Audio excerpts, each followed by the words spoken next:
Assalamualaikum warahmatullahi wabarakatuh. Waalaikumsalam warahmatullahi wabarakatuh. Bismillahirrahmanirrahim. Allahumma sholli ala sayyidina Muhammad wa ala ali sayyidina Muhammad. Subhanakallahumma rabbana la ilma lana illa ma 'allamtana innaka antal alimul hakim wa tub 'alaina innaka antat tawwabur rahim wa taqabbal minna innaka antas samiul alim wa 'allimna min ladunka ilman nafi'an ya dzal jalali wal ikram. Allahumma iftah lana hikmataka wa anshur 'alaina rahmataka ya dzal jalali wal ikram. Rabbi ishrah li sadri wa yassir li amri wahlul 'uqdatam min lisani yafqahu qawli bi rahmatika ya arhamar rahimin.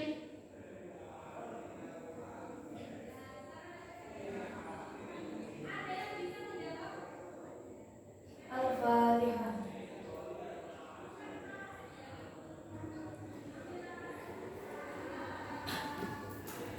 Gimana kabarnya hari ini? Alhamdulillah. Masuk semua? Benar. Sebelum kita mulai pelajaran, saya absen dulu. Angkat tangan ya. Iya. Hadir. Ardita Risma, Aisyah Fitria, Aisyah Putri, Alisa, Aliana Fatimatu, Amalatun Nasihah, Amida Nurhayati, Aklima Najati, Asiatul Rahman, Azhar, Kendi, Hadirah. Dina Aulia, Dian Ayu, Eliza Hadirah. Filbian Samo, Villa Takide, Gedi Zainal, Indah Maulidina, Indah Murtafiatul, Maulatu Solihah. Bisa diberikan surat ya? Naijian Evelina, Naili Azana, Nailul Mulkil, Nailah Saidatul, Nurul Hidayatus, Sunrise Mulyati, Siti Mulyatul, Sobiha, Tiara Fadilatul, Jalan Jalan yang termasuk Bana. Sekarang sebelum kita mulai pelajaran, kita kan sudah menyelesaikan semua materi pada semester ini, ya kan? Kalam sampai bab badal. Nah, untuk hari ini kita hanya mereview ulang pelajaran yang pernah kita pelajari dulu. Mulai dari awal sendiri, sampai buka bab sendiri, bab awal sendiri, bab penjelasan apa? Sampai buka bab alam. Jadi kita sifatnya review bab yang sudah diterangkan. Otomatis sampai sudah memiliki catatan, ya kan? Data yang pernah saya tuliskan dulu. Dan juga jangan lupa buka di kitabnya, karena memang di dalam kitab ada skema-skemanya.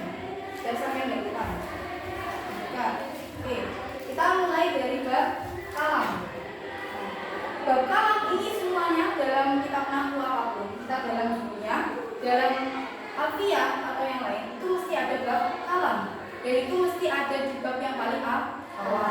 Makanya kita harus sudah mengerti, harus sudah paham banget tentang bab kalam. Oke, sama misal saking paling, ya kan? Pengertian kalam. Nah, sekarang al-kalamu itu artinya apa? Kalam adalah Susunan kalimat yang memahamkan dan diucapkan secara sengaja. banyak yang mengatakan itu adalah rukunnya kalam, ya, atau syarat-syaratnya kalam. Itu ada berapa berarti jumlahnya? Ada 4. Jumlahnya kalam ada 4.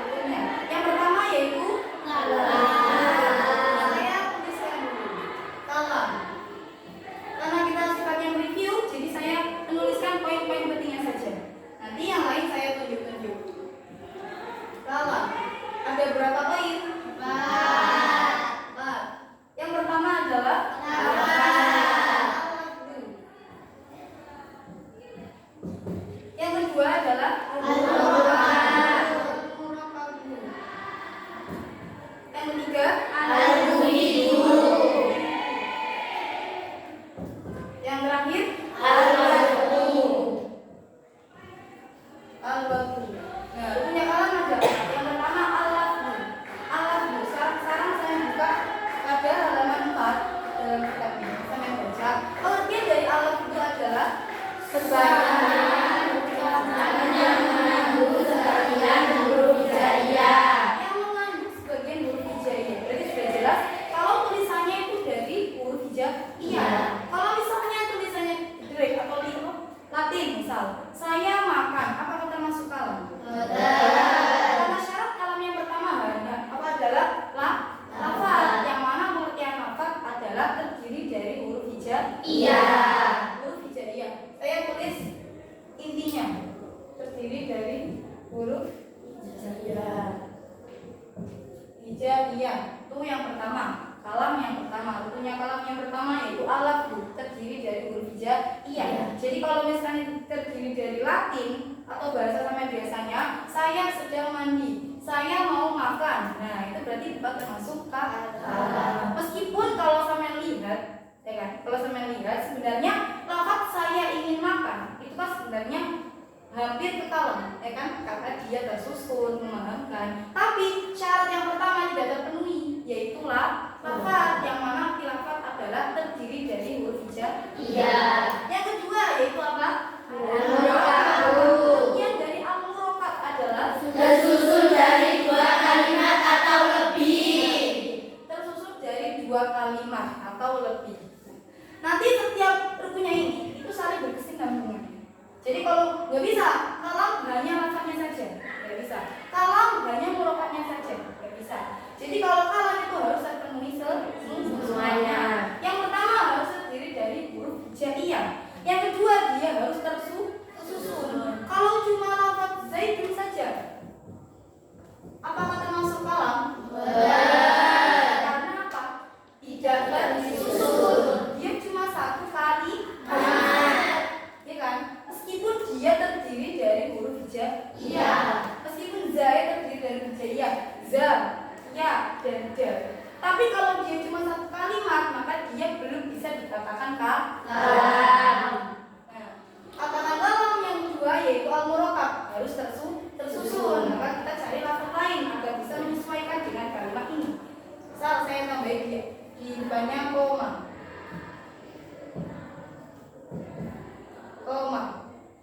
Depannya koma. Yang artinya itu sudah berdiri. Fi'il madhi, sudah berdiri. Sopo zaitun kalau diartikan zaid telah berdiri. Ini baru bisa dikatakan kalam. Terdiri dari huruf hijaiyah dan tersusun dari dua lafaz. Terus syarat yang ketiga adalah Al-Mufidu. yang mana pengertian dari al-mufid adalah Dapat memahamkan dengan pemahaman yang sempurna. dapat memahamkan dengan pemahaman yang sempurna. Intinya sama yang kita paham. Dalam kalimat ini intinya sama yang kita paham atau berfaedah. Memahamkan, tersusun dan berfaedah atau memahamkan.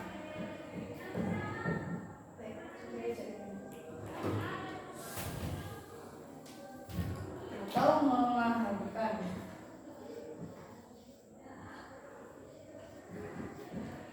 Nah, kayak tadi kalimat yang saya tulis tadi, koma zaitun.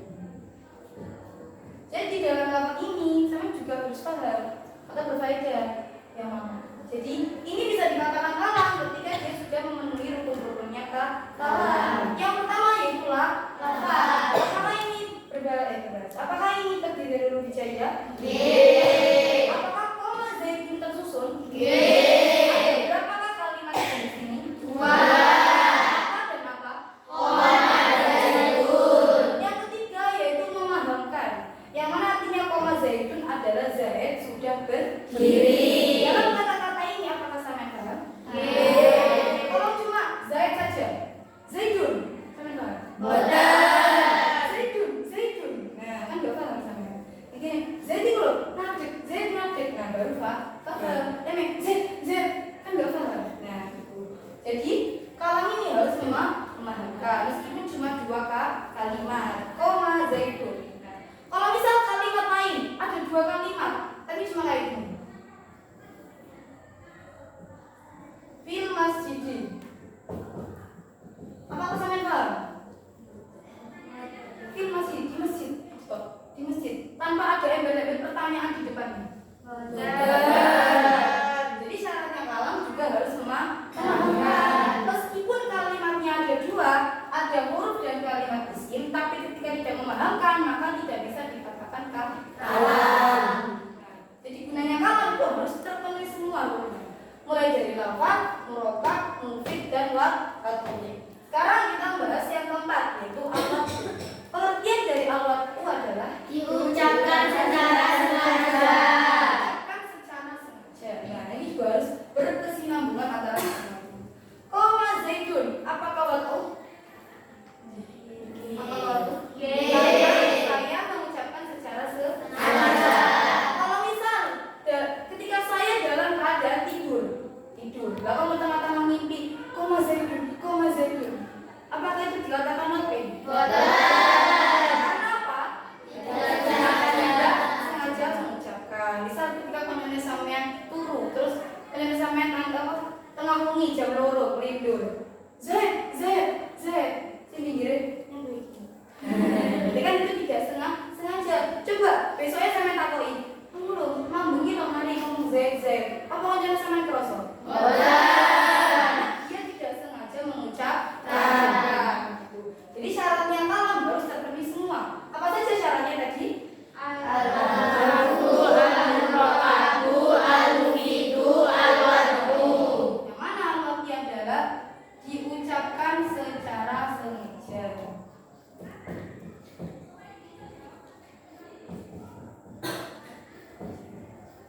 Paham ya jadinya?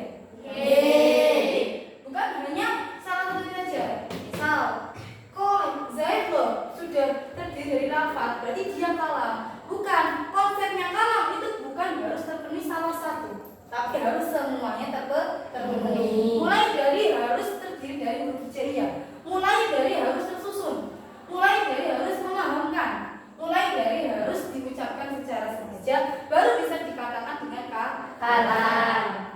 Coba satu contoh lagi.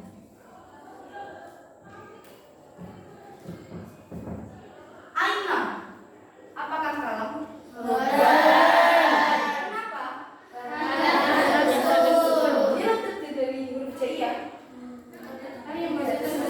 Tapi tidak memenuhi syarat dari kalam. Apa saja syaratnya?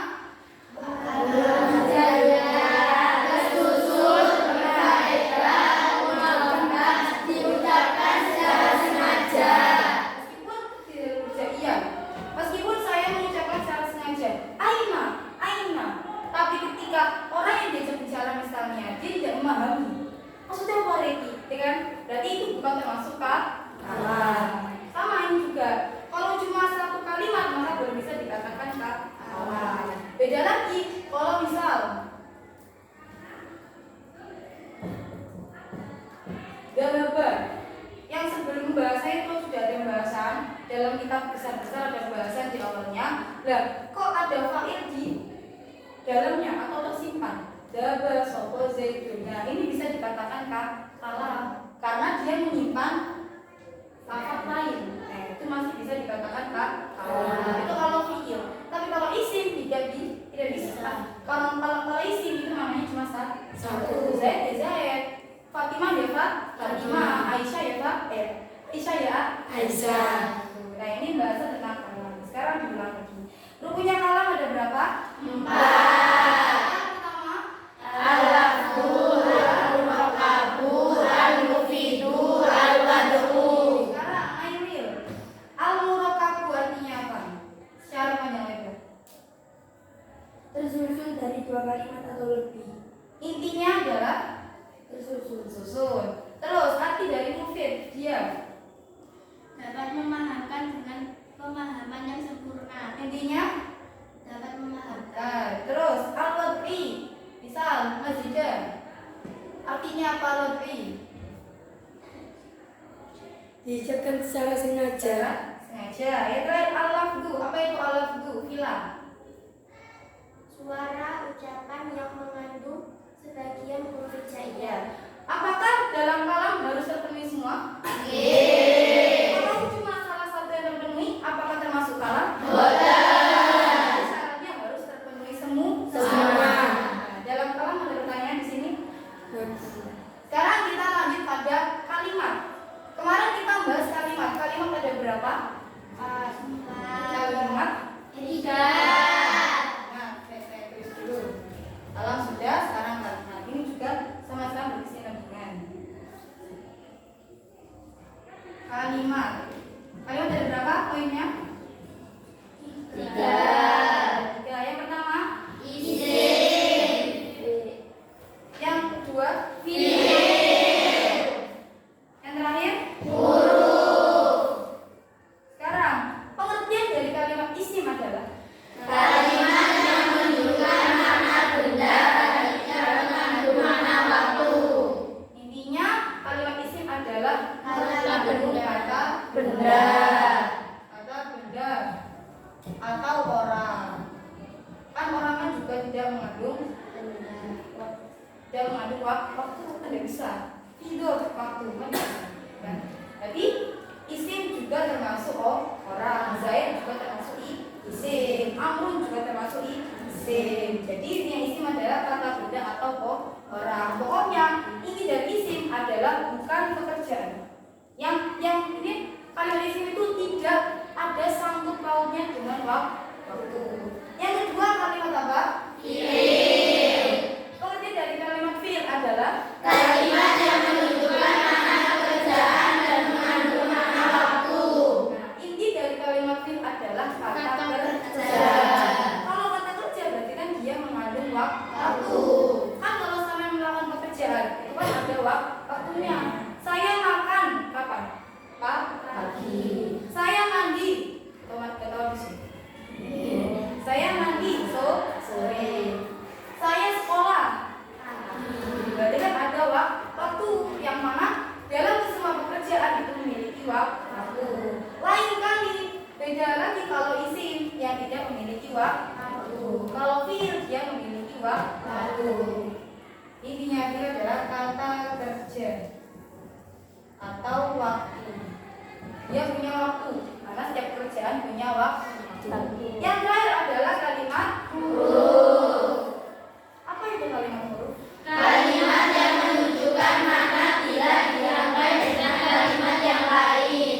Intinya kalimat huruf itu tidak bisa jomblo. Dia harus memiliki pasangan. Kalimat ayo dewasa manusiamu. Jadi ini dari kalimat huruf adalah dia harus punya gandengan. Kalau dia tidak punya sangkut pautnya dengan kalimat lain nanti dia tidak bermakna. Doyoknya itu. Jadi harus ada pasangannya. Misal huruf saya ambil dari huruf Z, salah satu huruf Z. Min. Z. Contoh min. Cuma dari. Apa sampai paham? Cuma dari. Nah, dia bermakna ketika dia disambung dengan kalimat setelahnya. Misal, kamu dari mana? Dari.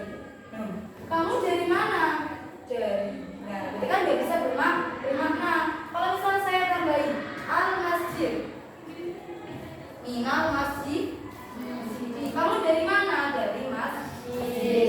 Misal, kamu sholat di mana? Fi di dalam. Di dalam apa?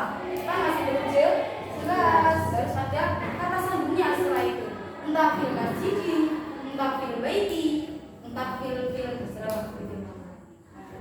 Jadi intinya dalam kalimat huruf itu harus ada gandengan. Dia punya pasangan fil atau iris. Punya gandengan gitu. Jadi dalam kalimat huruf itu dia bisa bermakna ketika dirangkai dengan kalimat lain. Kalau dia cuma sendiri apakah dia bermakna? Boleh. Misal kalimat hilang saja. Apakah bermakna? Boleh.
waktu.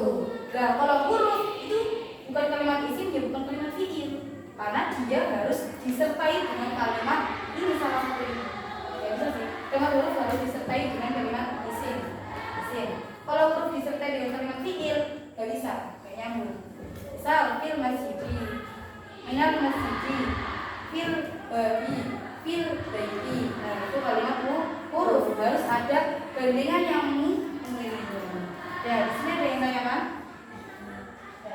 Sekarang bilang lagi. Sebentar. Bilang lagi. Kalimat ada berapa? 3. Pertama, Isim, fiil, huruf. coba Ati atur. Kalimat isim adalah Kalimat yang menunjukkan kata. ya beda. Coba Amisya, kalimat fiil adalah Kalimat yang menunjukkan makna pekerjaan. pekerjaan. Coba Zahwa, kalimat huruf adalah Kalimat yang menunjukkan kata mana belar bila dirangkai dengan kalimat yang lain. intinya apa? Kalimat yang menghubungkan. Kalimat harus ada gandengannya. Ya, harus dirangkai dengan kalimat yang lain. Sekarang bareng-bareng dari awal. Rukunnya kalam ada berapa? 4. Al-lafzu, al-murakabu, al-mufidu, al-wad'u. Mufid adalah Huruf hijaiyah. Mufid adalah Faedah. murakkab. Tersusun. Al-lafzu, Huruf hijaiyah. al-wad'u. Diucapkan secara jarak. Yang kedua, kalimat ada berapa? 3. Pertama, Isim, fiil, huruf. sudah. Dari sini ada yang ditanyakan? Yang Ustazah, Oke, yang dalam dulu. kalau cuma lafaz anak apakah termasuk kalam? Anak, lafaz anak. Anak itu artinya apa? Dalam kalimat anak, apakah dia berupa lafaz? Murakkab? Karena anak sendiri. Dia tidak tersusun dengan kalimat lain. Apakah mufid? Apakah dia memahamkan? Saya memahamkan. Apakah dia wad'i? Dia lafaz dan dia wad'i, tapi dia tidak murakkab dan tidak mufid. Apakah anak bisa dikatakan kalam? Berarti anak bukan kalam. Kalau ditambahin apa lagi? Anak sobirun. Anak atau insun itu sobirun bukan sabar. Saya adalah orang yang sabar. Baru bisa dikatakan kalam.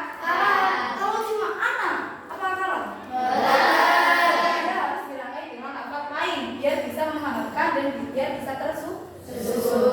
Ya, ada lagi? Ustazah, maksud dari murokat tadi gimana? Masih bingung. Ya, tersusun ya. Merokap artinya tersusun. Tadi sama kayak anak.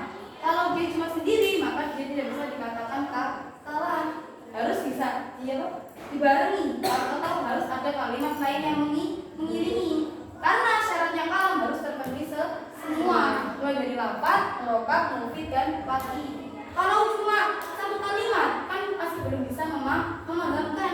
Meskipun kalimatnya terdiri dari huruf hijaiyah. Meskipun. Tapi kalau dia tidak tersusun, kalau dia tidak memahamkan, maka masih belum bisa dikatakan kalam. Sudah kan? Sampun. Ada yang tanya lagi? Kemarin saya pernah menuliskan lagu ya? Sekarang semuanya digarap lagi lagunya. Bareng-bareng, rukunnya kalam. Sudah dibuka semua? Oke, bersama-sama. 1, 2, 3. Rukunnya kalam semua ada 4.